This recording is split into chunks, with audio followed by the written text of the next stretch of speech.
Democracia, substantivo feminino, forma de governo em que o povo elege livremente seus representantes e exerce a soberania do Estado mediante um sistema partidário pluralista com liberdade de imprensa, de manifestação, de associação e de organização política e respeito aos direitos civis e individuais do cidadão. Democracia não é o direito de prender, oprimir, calar, censurar aqueles que não pensam igual a você.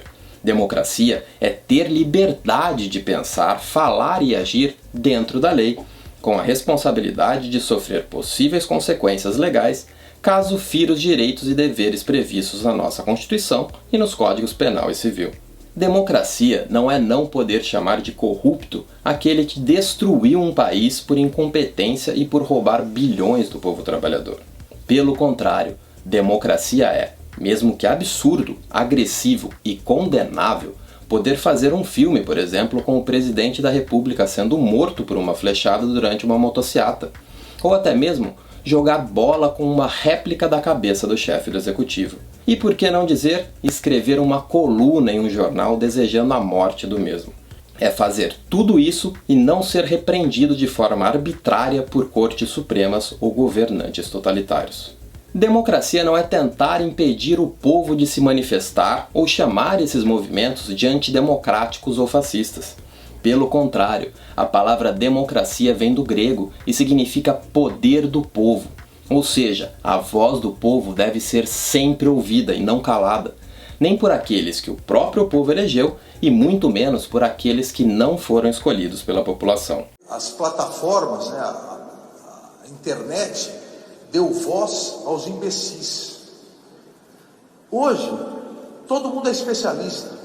A internet não deu voz aos imbecis. Na verdade, a internet deu oportunidade do povo conhecer e debater sobre alguns imbecis que tentam roubar, doutrinar ou agir de forma ilegal e fora das regras do jogo, sendo elas imorais ou ilegais. E entendam uma coisa, há radicais de todos os lados. Existem imbecis, discursos de ódio, mentiras, agressividade em todos os lugares. E um lado sempre achará que o outro é pior. Por isso, essa é uma discussão que não leva a lugar algum. Não sejam hipócritas, ingênuos ou canalhas de achar que esse tipo de coisa acontece apenas de um lado da história. O importante é que, graças a Deus, a imensa maioria são pessoas de bem, que mesmo com ideias divergentes, querem o melhor para nosso país e o bem do nosso povo. Quem apoia o Bolsonaro, ou pelo menos não apoia o Lula e o PT, não acha necessariamente o presidente e o governo perfeitos, incontestáveis. Apenas fizeram uma escolha de acordo com o que já vivenciaram.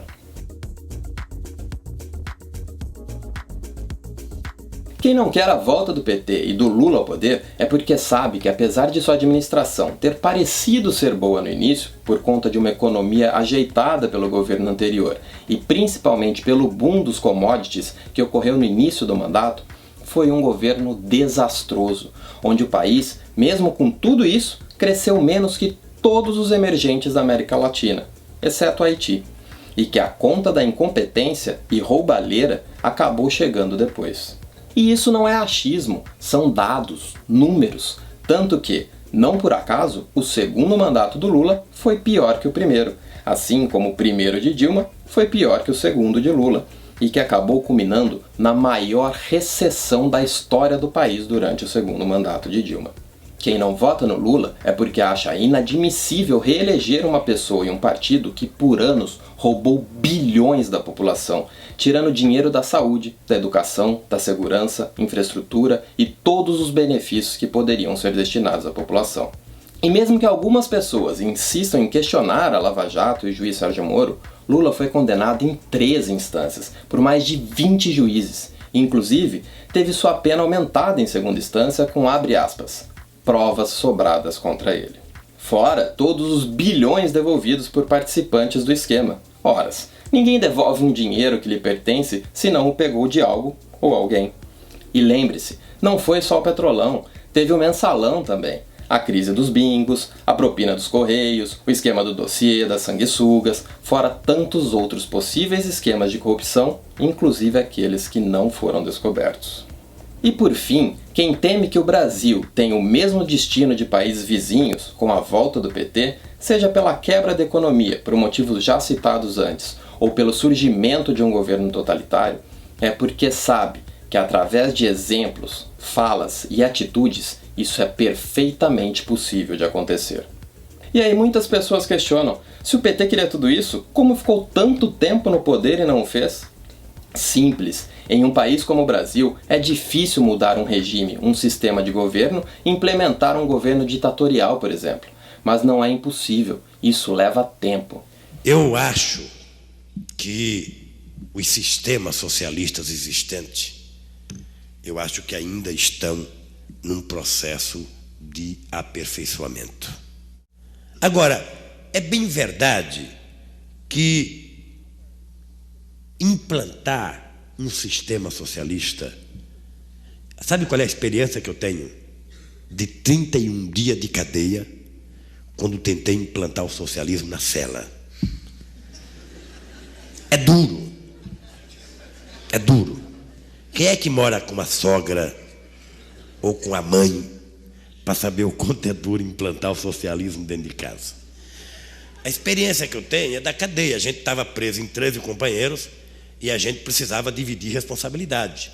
Um dia um vai servir o café, outro dia um vai lavar o banheiro, outro dia um vai fazer tal. E, neguinho, olha, tinha hora que você tinha que execrar a gente, porque tinha nego que não queria cumprir sua tarefa. Então, na medida que você estabelece um sistema social, que você estabelece uma certa igualdade entre as pessoas, tá? Você vai ter que tomar providências para quem não cumpre isso. Então, eu penso que a questão do socialismo é menos teoria e mais prática. Porque eu penso que, embora você possa ter uma baita de uma teoria, sabe, de um esquema perfeito, na hora que você vai executar, é preciso saber como é que funciona a cabeça das pessoas. É preciso saber qual é o grau de educação das pessoas.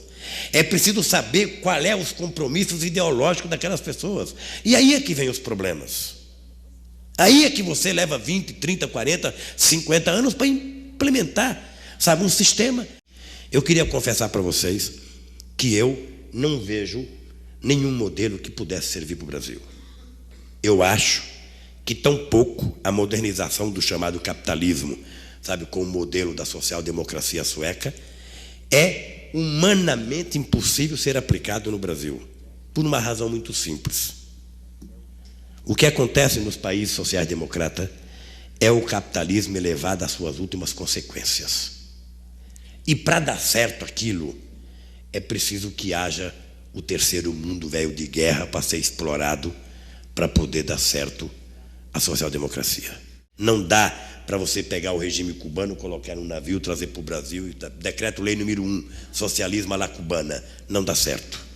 Ou trazer o soviético, sabe, através de um avião, chegar aqui e decretar socialismo via Suécia, também não dá certo. Eu acho que ele será demorado, ele será, sabe, penoso, mas será nos moldes em que a cabeça do povo brasileiro estiver preparada para implantá-lo. Acredito nisso, trabalho para isso, acho difícil, veja, eu sou tão pessimista que eu acho difícil que mesmo que a gente fizesse a revolução hoje nesse país, depusesse o governo, a gente, para implantar esse socialismo, levaria quantos 30, 40, 50 anos para implantar num país de tantas coisas como o Brasil. Por isso, ninguém precisa ter tanto medo que não vai acontecer tão imediatamente, tá? Nós precisamos plantar agora para colher daqui a alguns anos. É nisso que eu aposto e é para isso que eu trabalho. E eles estavam se encaminhando para isso. Com um parlamento forte, uma Suprema Corte justa, isso seria praticamente impossível sem o uso da força. Por isso, até Zé Dirceu disse certa vez que o maior erro do PT quando estava no poder tinha sido não trazer as Forças Armadas para o lado deles. O mensalão, para quem não se lembra, foi um esquema de compra de parlamentares para votarem a favor do governo. Que era algo mais antidemocrático que isso? E assim, tendo uma parte do parlamento corrompido e outra sendo a favor do partido em questão, o empecilho referente ao legislativo seria resolvido. Só faltava aparelhar o judiciário para que dominassem as 3 esferas e o plano fosse concluído com o PT tendo o chefe do executivo no poder. O mensalão acabou sendo descoberto, mas o judiciário permanece dentro do plano e já começou a colocar suas asinhas de fora. Tendo senadores e principalmente um presidente do Senado omisso e com o rabo preso com o STF, essa ditadura de toga já começa a oprimir, calar, censurar, prender aqueles que entram em seu caminho, além de conduzir um processo eleitoral de forma totalmente parcial e fazer o possível e o impossível para não deixar o sistema eleitoral totalmente transparente para a população, o que é exigido pela Constituição e que já foi comprovado pelas Forças Armadas ser extremamente vulnerável. Por outro lado, quem apoia o governo Bolsonaro é porque viu, mesmo com muita gente jogando contra e procurando irregularidades e incompetência até onde não tem, uma administração que recebeu apenas acusações isoladas e até agora sem provas concretas. Que viu um governo que pegou o país quebrado, com todas as estatais endividadas, e mesmo com a maior seca dos últimos 40 anos, uma pandemia com um lockdown draconiano e uma guerra que abalou o mundo, terminar o primeiro mandato com o PIB subindo, desemprego caindo, inflação batendo recordes de baixa, bolsa recebendo investimentos e todas as estatais organizadas e com lucros históricos. Quem apoia esse governo, em sua imensa maioria, também não concorda com as falas duras e preconceituosas do passado do presidente, mas consegue compreender que ele é um senhor de quase 70 anos e com formação militar, e que, assim como muitas pessoas e o mundo em si, evoluíram ao longo do tempo nessa questão. Antes de ele ser eleito, diziam que seu governo iria perseguir as minorias, mas ao contrário disso, ele vem mostrando cada vez mais tato e maturidade no assunto. Trata todas as pessoas de forma igual, sem privilégios ou perseguições. Um governo que trabalha para toda a população, sem distinção de qualquer classe.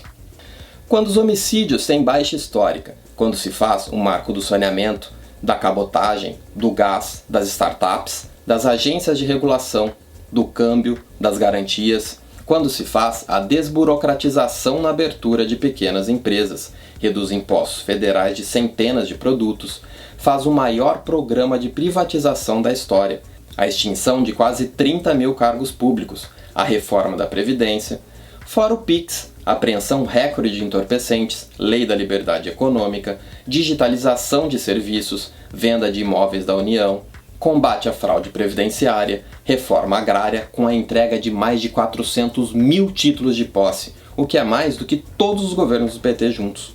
Início do ingresso do país na OCDE, o maior superávit comercial da história, a conclusão de mais de 5 mil obras, auxílio emergencial, Auxílio Brasil, todas as obras em ferrovias e estradas, que cria a Secretaria Nacional de Alfabetização, o aumento recorde de salário dos professores, criação de 130 escolas cívico-militares, a reforma e ampliação de 2.500 escolas, renegociação e perdão de dívidas adquiridas pelo FIES, do Lula, fixação de teto para tributos estaduais, redução de 25% do IPI, entre tantos outros feitos. Tudo isso faz com que a população como um todo seja beneficiada, independente de qualquer classe. E para finalizar, entendam uma coisa sobre as manifestações. O povo, quando pede socorro às Forças Armadas, não está pedindo uma ditadura militar. Aliás, seria muito incoerente temer um regime totalitário pedindo outro. Não tem sentido. O povo, não fascista, não agressivo, não desordeiro, clama por justiça, por liberdade. Esses mesmos que esperaram por anos atitudes essas da Suprema Corte Brasileira e do Senado Federal, mas que, ao invés disso, eles calaram, oprimiram, censuraram, prenderam, rasgaram nossa Carta Magna. E aí sim, por um ato de desespero da população, se chegou ao ponto de estampar o SOS na frente dos quartéis.